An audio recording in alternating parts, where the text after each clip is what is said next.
smoky, creamy, and packed with bold flavors.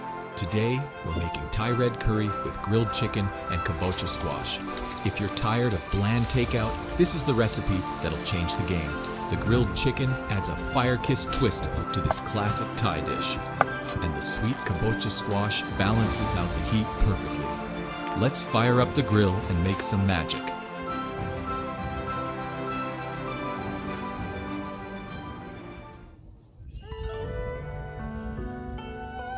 This is what I used for the recipe.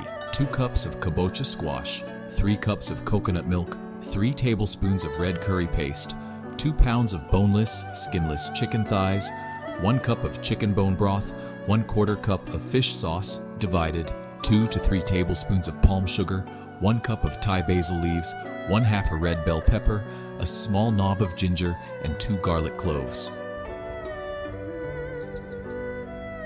Alright, let's start by marinating the chicken. I'm using boneless, skinless chicken thighs because they stay juicy and tender when grilled, way better than chicken breast for this dish. We'll start off with a small knob of ginger for a little warmth and spice. We'll chop it into tiny pieces.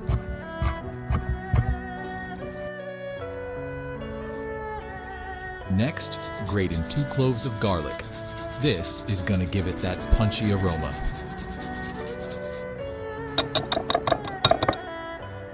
Add about 1/4 cup of fish sauce. This is what gives you that salty umami punch that defines Thai curry. Let that sit while we prep the rest of the ingredients. This gives the chicken time to soak up all that flavor. While the chicken is marinating, let's get the squash ready. Kabocha squash has a natural sweetness that balances the heat of the curry perfectly. Use a knife or spoon to scoop out the seeds. If you've got extra, you can roast them for a crunchy snack later. Kabocha squash isn't originally from Thailand. It actually came from Central and South America. Portuguese and Spanish traders introduced it to Southeast Asia in the 1500s, and it's been a staple in Thai curries ever since. Its natural sweetness pairs perfectly with the heat of red curry. Now cut the squash into bite-sized pieces. About 1 inch wide is perfect. You can leave the skin on.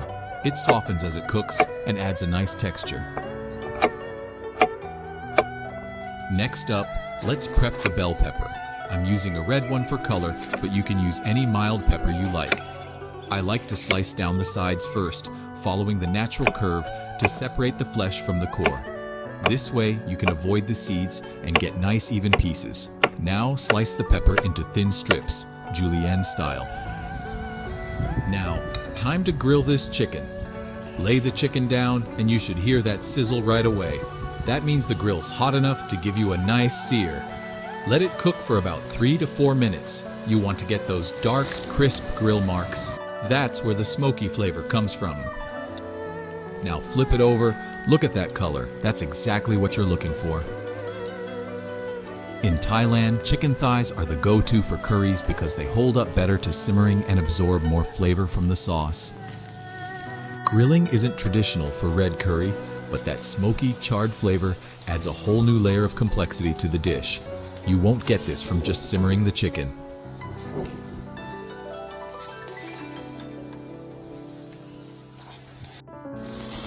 Alright, that's perfect. We'll take it out and let it rest for a minute so the juices don't run out. Okay, let's start building the curry base. First, we're going to heat about 1/2 cup of coconut milk over medium-high heat. You want to see it start to bubble.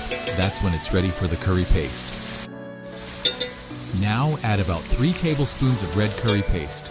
Start small. You can always add more if you like it spicier. Did you know red curry paste gets its color from dried red chilies, which were introduced to Thailand by Portuguese traders in the 16th century? Let this cook down for about 2 to 3 minutes until the oil starts to separate. That's how you know the paste is cooked and the flavors are coming together. Next, add the rest of the coconut milk.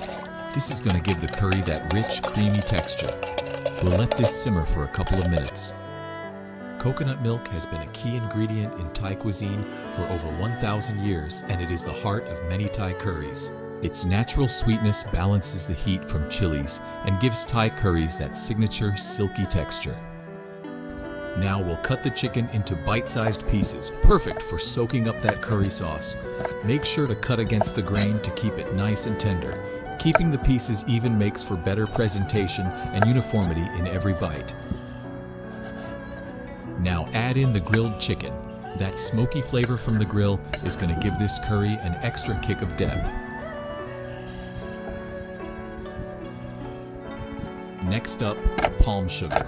This is what gives the curry that subtle sweetness to balance out the spice. Palm sugar comes from the sap of sugar palm trees. It's been used in Thai cooking for centuries. Palm sugar can be pretty dense, just chop it into small pieces. Now add it to the pan, it's gonna melt down and give the curry that signature Thai sweetness. Next, we're adding chicken broth. Pour in about a cup. Now it's time for the kabocha squash. Its natural sweetness is gonna balance out the spice in the curry. Next, we're adding about a tablespoon of fish sauce. Thai red curry dates back to the 17th century when Indian and Persian traders introduced the concept of curry to Thailand.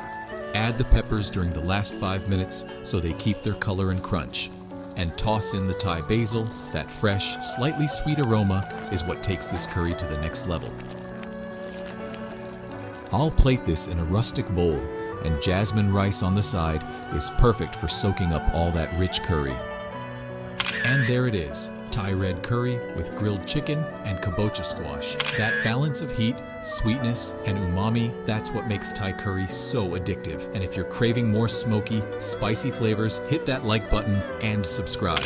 And hey, drop a comment and let me know, what's the spiciest dish you've ever tried? Thanks again for hanging out. I'll see you next time for more bold outdoor flavors.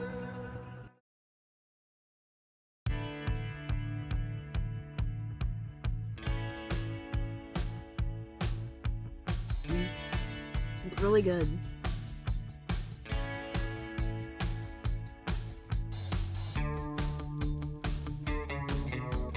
Wow. It's a bit spicy. It's really creamy though.